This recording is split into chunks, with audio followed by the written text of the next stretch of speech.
पुराण तो यहां तक कहती है कि आपका कोई काम अटक रहा है, कोई काम नहीं हो रहा, बहुत परेशान हो गए, बहुत थक गए, उस काम के लिए सबके हाथ भी जोड़ लिए, सबके पास होकर आ गए, पर वो काम बढ़ ही नहीं रहा, तो निवेदन करते हैं घी के दिए में काली तिल डालकर सोमवार के दिन शंकर जी के मंदिर के सामने तुमरुका जी का नाम लेकर दिया लगाकर जिस काम को तुमने दुनिया के आगे कहकर देख लिया, कर देख लिया, नहीं हुआ, उस कार्य को एक बार दिया लगाकर निवेदन कर फिर जाकर देखना, काम आगे बढ़कर ही रहेगा, छूटेगा नहीं, अग्रण्य हो। कोई सहज नाम नहीं है तुमरुका जी का। कौन है तुमरुका? जिसका व्याख्यान शिव महापुराण में बारंबार आता है, जिसकी भक्ति की श्रेष्ठता देवऋषि नारद से भी प्रबल मानी गई है। देवऋषि नारद को तो कई बार अभिमान आ गया, एक बार भगवान विष्णु के सामने जाकर कहते हैं कि मेरे बराबर नाम नहीं लेता कोई तुम्हारा।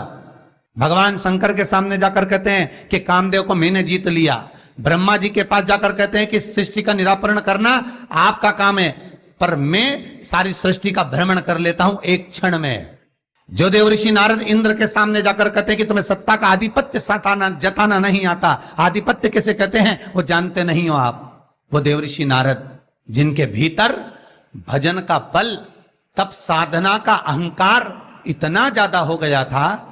कि देवताओं को भी कई बार देवऋषि नारद को नीचा दिखाने के लिए बंदर का मुख लगाना पड़ा था, अहंकार को छोड़ने के। पर उसमें भी प्रबल तुमरुका जी जो शिव महापुराण की कथा कर रहे हैं, उसमें भी प्रबल, जिनका नाम मात्र, पहले भी कहा, जिस नारी का गर्भ ना ठहरे, रजस्वला धर्म का 7वां दिन,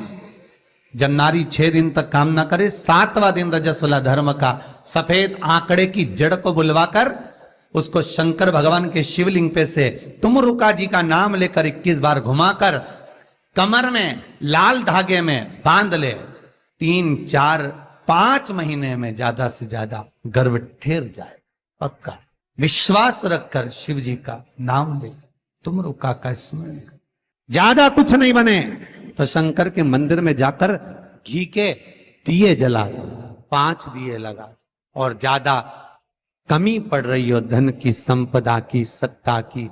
कोई प्रॉपर्टी, कोई दुकान, कोई धंधा पानी नहीं चल रहा, बहुत कष्ट में हो, बहुत तकलीफ में हो, तो महाराज 108 चावल के दानों को केसर में भिगोकर, केसर के पानी में केसरिया कर पकाना नहीं है, पकाना नहीं, उसको कच्चा चावल केसर में भिगोकर 108 दाने शंकर को मध्य रात्रि में, शिवरात्रि के दिन, सूर्यास्त के बाद, रात के 12 बजे से पहले कभी भी शंकर को चढ़ा दो, समर्पित कर दो। और वही अक्षत के दाने उठाकर वापिस रख लेना ब्रह्म मुहूर्त में सुबह 4 बजे, बस फिर बाबा पे सौंप देना। जितनी शिवरात्रि आती जाएंगी उतना धन बढ़ता चले जाएगा, बाबा पर संपूर्ण जितने उपाय हैं, और सारे उपाय यहीं से बताए जाएंगे, नीचे से कुछ नहीं। नीचे उतरने के बाद हमें कोई मतलब ही नहीं, हम क्या बोले ना बोले हमें उससे मतलब नहीं। ये व्यासपीठ श्री सुखदेव जी की है, ये व्यासपीठ श्री व्यास जी महाराज की है, ये व्यासपीठ श्री सूत जी महाराज की है, और ये व्यासपीठ इन सबसे